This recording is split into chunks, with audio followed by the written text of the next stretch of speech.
बच्चों, आज हम पुनरावृत्ति के दौरान व्याकरण का एक महत्वपूर्ण अध्याय शब्द पर चर्चा करने जा रहे हैं।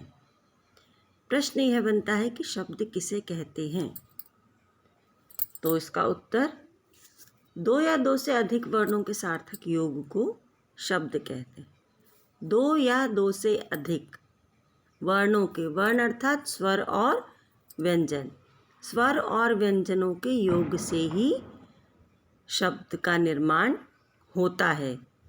पर दूसरी महत्वपूर्ण बात क्या है कि स्वर और व्यंजन के सार्थक योग को शब्द कहते हैं। सार्थक अर्थात जिसका अपना निश्चित अर्थ हो, उस शब्द का अर्थ हो तभी वो शब्द कहलाएगा। निरर्थक योग को शब्द नहीं कहेंगे। जिन शब्दों का अपना कोई अर्थ नहीं है उन्हें हम शब्द की श्रेणी में नहीं रखते, वो निरर्थक शब्द होते हैं। दूसरे शब्दों में कहें तो भाषा की सबसे छोटी इकाई शब्द होती है। अर्थ के आधार पर भाषा की सबसे छोटी इकाई शब्द कहलाती है। शब्द के प्रकार होते हैं, जैसे आपने कक्षा 5वीं 6ठी 7वीं में आप अध्ययन करते आए होंगे शब्द के प्रकारों का। शब्द को 3 भागों में बांटा जा सकता है। यहाँ 4 भाग आपको दिख रहे होंगे।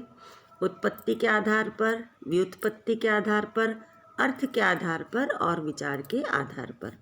अब उत्पत्ति और व्युत्पत्ति के आधार पर ये दोनों एक ही होते हैं, चाहे हम उसे उत्पत्ति के आधार पर कहें, चाहे हम उसे व्युत्पत्ति के आधार पर कहें, ये दोनों शब्द एक ही होते हैं। इस तरह से शब्द के 3 प्रकार हम कहते हैं। पहला उत्पत्ति के आधार पर या व्युत्पत्ति के आधार पर, दूसरा अर्थ के आधार पर और तीसरा विकार के आधार पर। तो चलिए इनको हम समझते हैं कि उत्पत्ति या व्युत्पत्ति के आधार पर शब्द क्या होते हैं। उत्पत्ति अर्थात वो शब्द कहाँ से आया है, कहाँ से उत्पन्न हुआ है, वो शब्द कहाँ से प्राप्त किया गया है। वो तत्सम शब्द है, तद्भव शब्द है, देशज है, विदेशी है, संकर है। अर्थात वो शब्द हमारे पास कहाँ से आया, कहाँ से उत्पन्न हुआ। तो उत्पत्ति के आधार पर शब्द हमें कहाँ से प्राप्त हुआ है। उत्पत्ति के आधार पर भी शब्दों को 5 भागों में बांटा गया है, जैसा कि आप यहाँ देख सकते हैं। पहला तत्सम शब्द, दूसरा तद्भव शब्द, तीसरा देशज शब्द, चौथा विदेशी शब्द और 5वां संकर शब्द। तो उत्पत्ति के आधार पर शब्दों को इन 5 भागों में बांटा गया है, जिसमें सबसे पहला तत्सम शब्द, जैसा कि इसके नाम से ही स्पष्ट है, तत्सम, तत् मतलब जैसा, सम अर्थात समान, जैसा था उसी रूप में उपयोग किया जाना। अगर इसे और सरल भाषा में समझना चाहे तो वे शब्द जो हमने संस्कृत भाषा से बिना किसी रूप परिवर्तन के, अर्थात उन शब्दों में हमने कोई परिवर्तन नहीं किया, न उनके लिखने में, न उनके उच्चारण में, और जब हम उन शब्दों को, संस्कृत भाषा के शब्दों को जब हम हिंदी भाषा में वैसा ही प्रयोग करते हैं जैसे संस्कृत भाषा में किया जाता है, तो वे शब्द तत्सम शब्दों की श्रेणी में आते हैं। अगर इसके परिभाषा पर हम ध्यान दें तो मूल भाषा अर्थात संस्कृति के वे शब्द जो बिना रूप परिवर्तन के हिंदी भाषा में प्रयोग किए जाते हैं, तत्सम शब्द कहलाते हैं। जैसे यहाँ पे कुछ एग्जाम्पल भी दिए हुए हैं, कुछ उदाहरणों से समझे हम। तो प्रथम, राष्ट्र, भूमि, अग्नि, घृत, ये कुछ ऐसे शब्द हैं जिन्हें अगर हम बिना रूप परिवर्तन के हिंदी भाषा में प्रयोग करते हैं तो वह क्या कहलाते हैं? तत्सम शब्द कहलाते हैं। अब जैसे एक शब्द है अग्नि, ये तत्सम शब्द है। इसको अगर हम आग प्रयोग करेंगे तो ये तद्भव हो जाएगा। अगर हमने अग्नि शब्द का प्रयोग किया तो वो तत्सम शब्द है। क्यों? क्योंकि वो संस्कृत भाषा का शब्द है और हमने बिना रूप परिवर्तन के उसे अपने वाक्य के अंतर्गत प्रयोग किया। अग्नि प्रज्वलित हो रही है। अब यहाँ पे अग्नि और प्रज्वलित दोनों शब्द तत्सम शब्द हैं। आग जल रही है। आग अर्थात अग्नि, जलना मतलब प्रज्वलित होना, दोनों अब रूप परिवर्तन कर चुके हैं तो ये तद्भव शब्द है। तो अगर एक बार और इसको समझे तो वे शब्द जो संस्कृत भाषा के हैं और बिना रूप परिवर्तन के हिंदी में प्रयोग किए जाते हैं वे शब्द तत्सम शब्द कहलाते हैं। शब्द उत्पत्ति के आधार पर अगर हम दूसरे प्रकार पर चलें शब्द के तो दूसरा है तद्भव शब्द। ऐसे शब्द जो संस्कृत भाषा के तो होते हैं किंतु समय के साथ साथ उनमें परिवर्तन होता है। हम अपनी सुविधा के अनुसार जब संस्कृत भाषा के शब्दों को रूप परिवर्तन करके हिंदी भाषा में प्रयोग करते हैं तो वे शब्द तद्भव शब्द कहलाते हैं। जैसे हमने तत्सम शब्द में देखा प्रथम, उसे ही अगर हम हिंदी भाषा में प्रयोग करेंगे तो वो होगा पहला। उसके बाद काम, माता आदि। तो वे शब्द जो संस्कृत भाषा के हैं और रूप परिवर्तन करके हम जिन शब्दों का प्रयोग हिंदी भाषा में करते हैं वे तद्भव शब्द कहलाते हैं। तीसरे प्रकार पर चले हम, उत्पत्ति के आधार पर शब्द के तीसरे प्रकार पर हम चलते हैं जो है देशज शब्द।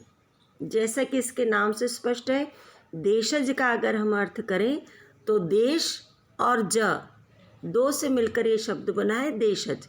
ज अर्थात जन्मा, देश अर्थात देश, देश में जन्मा शब्द अर्थात आंचलिक भाषाओं के शब्द, ग्रामीण भाषाओं के शब्द, ग्रामीण भाषाओं के वो शब्द जो हम हिंदी में प्रयुक्त करने लगे हैं।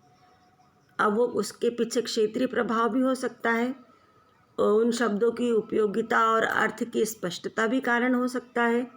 तो वे शब्द जो आंचलिक भाषा के हैं, जो गाँवों से उठकर आए हैं वे शब्द और हिंदी भाषा में बहुत सहजता से प्रयोग किए जाते हैं, वे शब्द देशज शब्द कहलाते हैं। देश में जन्मे शब्द देशज शब्द, आंचलिक भाषाओं के शब्द जिन्हें हम हिंदी भाषा में बहुत ही सहजता से प्रयोग में लाने लगे हैं, वे शब्द हिंदी भाषा में इस तरह से घुल मिल गए हैं कि लगता है कि वो हिंदी भाषा के ही शब्द हैं। वे शब्द देशज शब्द कहलाते हैं। जैसे यहाँ पे दो उदाहरण आपको दिख रहे होंगे, गड़बड़ और हड़बड़ाहट, ये दोनों ही शब्द देशज भाषाओं के शब्द। ऐसे कई शब्द हैं जिन्हें हम हिंदी भाषा में स्वीकार कर चुके हैं। तो अभी तक हम 3 प्रकारों पर चर्चा कर चुके हैं। उत्पत्ति के आधार पर या व्युत्पत्ति के आधार पर शब्द के हम 3 प्रकारों को देख चुके हैं। पहला तत्सम शब्द, दूसरा तद्भव शब्द, तीसरा देशज शब्द और अब हम आगे बढ़ते हैं चौथे शब्द की ओर जो है विदेशी शब्द। इसके नाम से स्पष्ट हो जाता है जो हिंदी भाषा या संस्कृत भाषा या देशज शब्द नहीं है, जो दूसरे देशों की भाषाओं के शब्द हैं जिन्हें हमने हिंदी में स्वीकार कर लिया है या जिनका हम प्रयोग हिंदी भाषा में करते हैं, वे शब्द विदेशी शब्द कहलाते हैं। वे शब्द जो हमारे देश के नहीं हैं, वे शब्द जो तत्सम शब्द नहीं हैं, वे शब्द जो तद्भव शब्द नहीं हैं, जो बाहर के देशों से लिए गए शब्द हैं, जिनका हमने हिंदी भाषा में प्रयोग करना स्वीकार कर लिया है और हम जिनका हिंदी भाषा में प्रयोग करते हैं, वे शब्द विदेशी शब्द कहलाते हैं।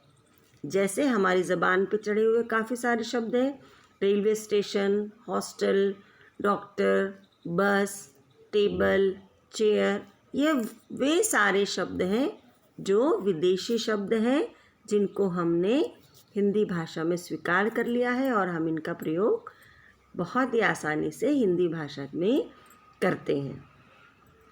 अंतिम प्रकार की तरफ आते हैं हम उत्पत्ति के आधार पर। अंतिम प्रकार संकर शब्द। जैसे संकर फसल होती है, दो अलग अलग फसलों को, दो अलग अलग बीजों को जब एक करके एक नया कुछ सब्जी या पौधा बनाया जाता है तो वो उसकी संकर फसल या उत्पाद कहलाता है। ठीक है, तो अर्थात दो अलग अलग योग को मिलाकर एक नया कुछ बनाना। वैसे ही भाषा में भी दो अलग अलग भाषाओं के शब्दों को जोड़कर यदि कोई नया शब्द बनाया जाता है तो वो संकर शब्द कहलाता है। जैसे रेलगाड़ी, बम ब्लास्ट, अग्नि बोट। अब यह अग्नि जो है वो तत्सम शब्द है और बोट जो है वो अंग्रेजी भाषा का शब्द है। तो ये रेल जो है वो हिंदी भाषा का शब्द है और गाड़ी जो है वो अलग शब्द है। तो रेलगाड़ी, बम ब्लास्ट, अग्नि बोट, तो ये वो सारे शब्द जो दो अलग अलग भाषाओं के शब्दों को जोड़कर जब हम एक नया शब्द प्राप्त करते हैं तो वे शब्द संकर शब्दों की श्रेणी के अंतर्गत आते हैं। अगर हम आगे बढ़ें, अब शब्द के अगर हम दूसरे प्रकार पर चलें तो अब हम पहुंचते हैं कहाँ? शब्द के अगर हम दूसरे प्रकार पर चलें तो हम पहुंचते हैं अर्थ के आधार पर शब्दों के प्रकार। अब अर्थ के आधार पर जो शब्द हैं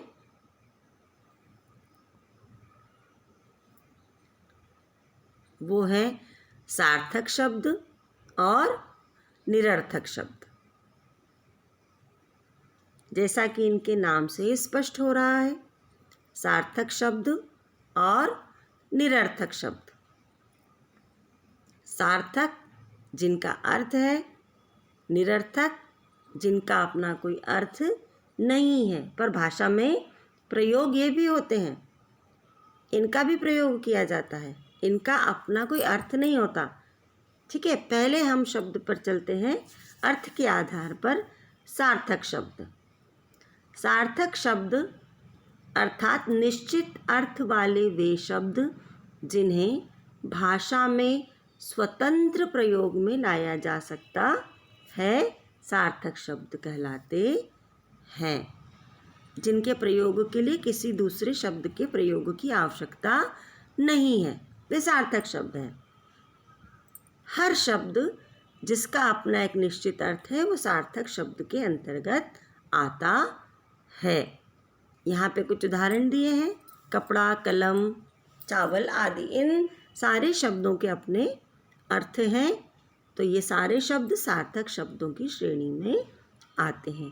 अब हमारे पास कुछ ऐसे भी शब्द हैं जिनका अपना कोई अर्थ नहीं है पर उन्हें अकेले प्रयोग नहीं किया जा सकता, उन्हें सार्थक शब्दों के साथ प्रयोग किया जाता है। वही शब्द निरर्थक शब्द कहलाते हैं। इसके अगर हम परिभाषा पर चर्चा करें तो वे शब्द जिनका अपना कोई अर्थ नहीं होता और जो अकेले प्रयोग में नहीं लाए जा सकते, वे शब्द निरर्थक शब्दों की श्रेणी में आते हैं। सार्थक शब्द वे शब्द जिनका अपना अर्थ होता है और जो अकेले प्रयोग में लाए जा सकते हैं, वो सार्थक शब्द कहलाते हैं। निरर्थक शब्द वे शब्द जिनका अपना कोई अर्थ नहीं होता और वो सार्थक शब्दों के साथ लगकर प्रयोग किए जाते हैं, वे निरर्थक शब्द कहलाते हैं। जैसे हम अपनी दिनचर्या में कई ऐसे शब्दों को शामिल कर लेते हैं, जैसे पानी वानी ला दो, चाय वाय पिला दो, खाना वाना बना कि नहीं, गर्मी वर्मी बहुत है आज, सर्दी वर्दी में तो हालत ख़राब हो जाती है।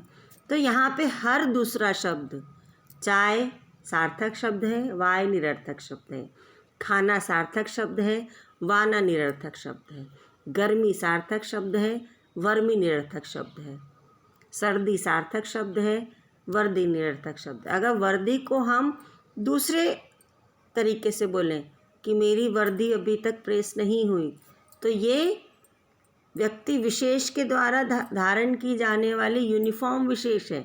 पर अगर इसको सर्दी के साथ प्रयोग करेंगे तो वर्दी का सर्दी के साथ कोई अर्थ नहीं निकलता है। तो वे सारे शब्द जो सार्थक शब्दों के साथ लगकर प्रयोग में होते हैं पर उनका अपना कोई अर्थ नहीं होता, वे निरर्थक शब्द कहलाते हैं। अगर हम आगे बढ़ें तो अब हम पहुंचते हैं विकार के आधार पर शब्द के प्रकार। अभी तक हम क्या समझ चुके हैं, किन चीज़ों का दोहराव कर चुके हैं? अभी तक हम दोहराव कर चुके हैं शब्द की परिभाषा का, शब्द के प्रकार का, कि शब्द के 3 प्रकार होते हैं, उत्पत्ति के आधार पर या व्युत्पत्ति के आधार पर, उसके बाद अर्थ के आधार पर, और तीसरा विकार के आधार पर। अब हम आते हैं विकार के आधार पर शब्द के प्रकारों पर। विकार के आधार पर शब्द किसे कहते हैं? अब प्रश्न ये बनता है, तो अगर इसकी हम परिभाषा के माध्यम से समझें तो ऐसे शब्द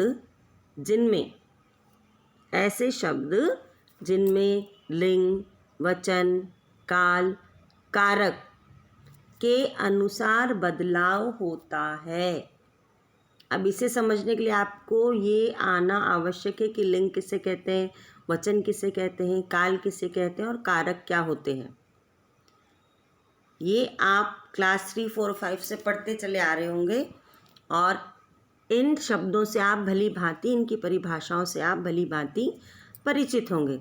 तो ऐसे शब्द बेटा जिन पर लिंग, वचन, काल और कारक के अनुसार बदलाव होता है, वे शब्द विकारी शब्द कहलाते हैं। जिनमें विकार उत्पन्न हो जाए, जिनमें किसी चीज़ का प्रभाव पड़ने पर दोष उत्पन्न हो जाए, वे शब्द क्या कहलाते हैं? विकारी शब्द कहलाते हैं।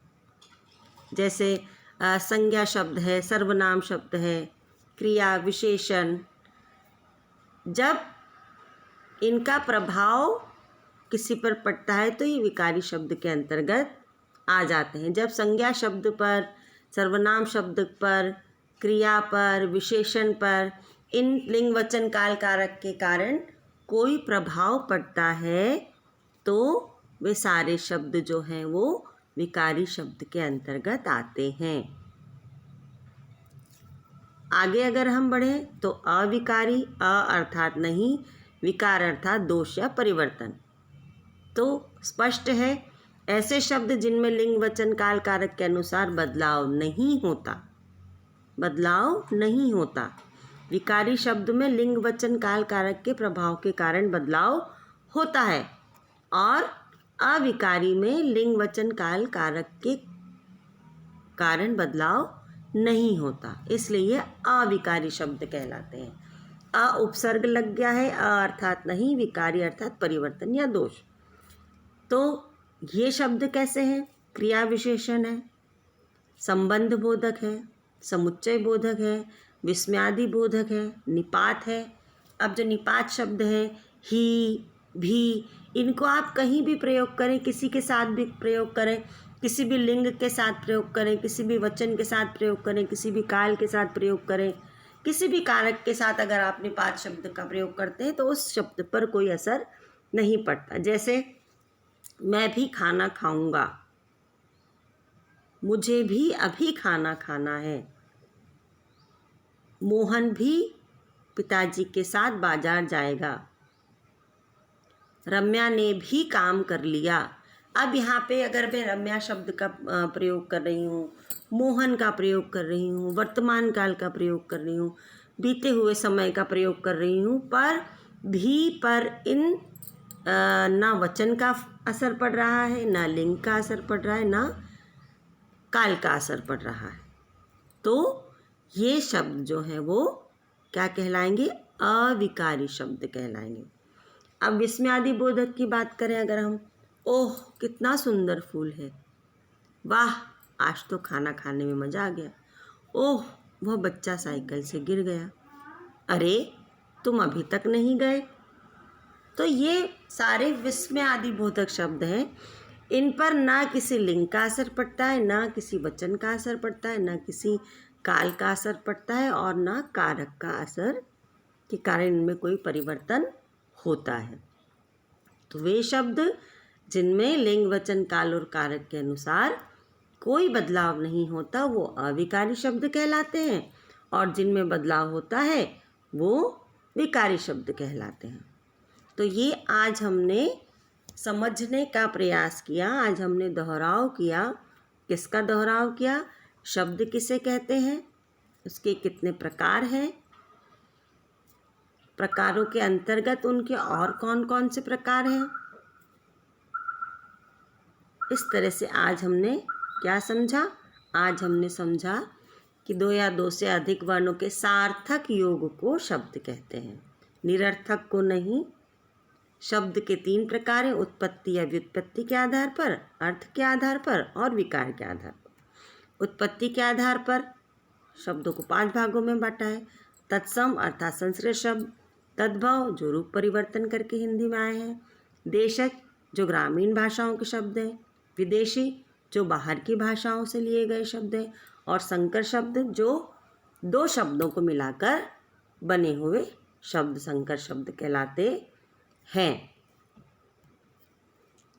अर्थ के आधार पर 2 प्रकार के शब्द हैं, सार्थक जिनका अपना स्वतंत्र अर्थ हो, जो स्वतंत्र प्रयोग होते हों, जिन्हें प्रयोग के लिए किसी की सहायता की जरूरत ना हो, सार्थक शब्द कहलाते हैं। निरर्थक वे शब्द जिनका अपना कोई अर्थ तो नहीं होता पर वे सार्थक शब्दों के साथ प्रयोग होते हैं। उसके बाद अंत, विकार के आधार पर शब्द, विकारी शब्द और अविकारी शब्द। जिन शब्दों पर लिंग, वचन, काल, कारक के अनुसार बदलाव हो जाए, जिनमें विकार उत्पन्न हो जाए, जिनमें दोष उत्पन्न हो जाए, वे विकारी शब्द। और ऐसे शब्द जिन पर लिंग, वचन, काल, कारक होने पर भी कोई दोष उत्पन्न ना हो, कोई परिवर्तन ना हो, वे शब्द क्या कहलाते हैं? अविकारी शब्द कहलाते हैं। तो आज के लिए इतना ही काफ़ी है। इतना आप पढ़कर समझकर रखिएगा, अपने सारी दुविधाओं को निकाल कर रखिएगा।